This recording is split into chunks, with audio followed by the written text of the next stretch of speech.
আমাদের মেগাস্টার এখন global star. আমাদের মেগাস্টার শাকিব খান কাঁপাচ্ছেন গোটা বিশ্ব। বরবাদ ওয়ার্ল্ড ওয়াইড রিলিজ পাচ্ছে ধীরে ধীরে। অলরেডি ইউএস এর ভিডিও আমরা দেখতে পাচ্ছি। এখন তোমাদেরকে যে আপডেটটা এই ভিডিওতে দিতে এসেছি, একজন সাকিবিয়ান ভাই ইটালি থেকে আমাকে এই আপডেট পাঠিয়েছে এবং আমি এটা মনে করি প্রত্যেকজন সাকিবিয়ান ভাইরা বোনেরা এই আপডেটটা শুনলে তোমরা দারুণভাবে হ্যাপি হবে এবং প্রযোজনা সংস্থাও খুব খুশি হবে। মেগাস্টার শাকিব খান তিনি নিজে ভীষণ খুশি হবেন এই আপডেটটা যদি ব্যস্ততার মধ্যে তার কাছে গিয়ে পৌঁছয়। আমি এখন তোমাদেরকে যদি এটা বলি যে ইটালিতে বরবাদের টিকিট পাওয়া যাচ্ছে না, সমস্ত সোল্ড আউট যাচ্ছে, তাহলে ব্যাপারটা কীরকম হয়? ইয়েস, এটাই ঘটেছে। হ্যালো আমার সাকিবিয়ান ভাইরা বোনেরা, চলে এলাম আরও একটা নতুন ভিডিও নিয়ে। আশা করছি তোমরা সবাই খুব ভালো আছো। বন্ধুরা, ইটালির রোমে 20 তারিখ এবং 21 তারিখ থেকে বরবাদ মুক্তি পাচ্ছে এবং ভেনিসে মুক্তি পাচ্ছে 22 তারিখ থেকে। রোম এবং ভেনিস কোনো জায়গাতেই বরবাদের টিকিট পাওয়া যাচ্ছে না। টিকিট সংকটে ভুগছে ইটালি, বরবাদের টিকিট সংকট পড়েছে। তোমরা ভাবনা চিন্তাটা জাস্ট ভাবো যে এটা ইটালিতে এই পারফরমেন্স। একজন ভাই যার নাম হচ্ছে মিন্টু শেখ, মিন্টু ভাই আমাকে এই আপডেটটা পাঠালো। সে নিজে ইটালির ভেনিসে থাকে এবং সে বলছে আমাকে যে দিদি একটা টিকিট পাচ্ছি না, আমি একটা টিকিট কাটতে চাইছি।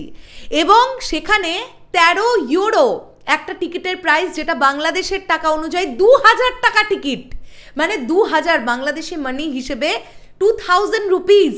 তাও টিকিট পাওয়া যাচ্ছে না। চারিদিকে যে কটা থিয়েটারে বরবাদ আসছে, অ্যাডভান্স বুকিংয়ে সব টিকিট সোল্ড আউট হয়ে গেছে। এইটা আমরা ইতালির পারফরমেন্স দেখতে পাচ্ছি বরবাদের। এখনও মুক্তির কিন্তু যদি সব কিছু ঠিকঠাক থাকে আগামীকাল 20 তারিখ এবং পরশুদিন 21 তারিখ, আগামীকাল থেকে ইটালিতে মুক্তি পেতে যাচ্ছে বরবাদ। ট্রিমেন্ডাস একটা রেসপন্স আসবে। এভাবে যদি ওয়ার্ল্ড ওয়াইড বরবাদ এইরকম লেভেলের বিজনেস করতে থাকে, তাহলে এই ছবি অবশ্যই 100 কোটির ক্লাবে ঢুকবে। সব কিছু নিয়ে তো অবশ্যই 100 কোটির ক্লাবে ঢুকবে, এটা আমরা আশা রাখতেই পারি, তাই নয় কি? এটা একটা দুর্দান্ত আপডেট আমার মনে হলো তোমাদের সঙ্গে আমি শেয়ার করি।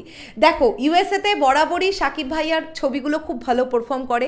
এসকে ফিল্মসের পেজ থেকে দেখছিলাম কিছু ভিডিওস শেয়ার হচ্ছে, সেখানে আমরা দেখতে পাচ্ছি ইউএসএর দর্শক একদম বাচ্চা থেকে এজেড মানুষ পর্যন্ত তারা প্রত্যেকে বলছেন বরবাদ দারুণ লেগেছে, বরবাদ দারুণ লেগেছে। এখন যদি মিন্টু ভাই সে নিজে একটা টিকিট পায় তো বলেছে যে আমাকে ভিডিও পাঠাবে, আমি তাহলে তোমাদেরকে ইটালির ক্রেজ দেখাতে পারবো। ইটালির প্রবাসী বাঙালিরা তারা বরবাদ দেখবার জন্য কতটা মুখিয়ে আছে সেটা আমি দেখতে পারবো। আগে এই ভাই টিকিট পায় কিনা আগে দেখুক। আমাকে বলছে দিদি একটাও টিকিট আমি পাচ্ছি না, সব অ্যাডভান্স বুকিংয়ের টিকিট বিক্রি হয়ে গেছে। এটা একটা হিউজ সাকসেস আমার মনে হয়, যে এটা একটা বাংলা সিনেমার জন্য বিশাল বড় জয় জয়কার। গোটা বিশ্ব কাঁপছে আমাদের বাংলা সিনেমা বরবাদ দিয়ে, আমাদের মেগাস্টারের সিনেমা বরবাদ দিয়ে। এটা একটা ফ্যান্টাস্টিক ব্যাপার। চলো শেষ করলাম ভিডিওটা। তোমাদের কি বক্তব্য এই পুরো বিষয়টাকে নিয়ে অবশ্যই কমেন্ট করে জানাও। আসছি আবার খুব শিগগিরই। তাহলে এখনের জন্যে টাটা।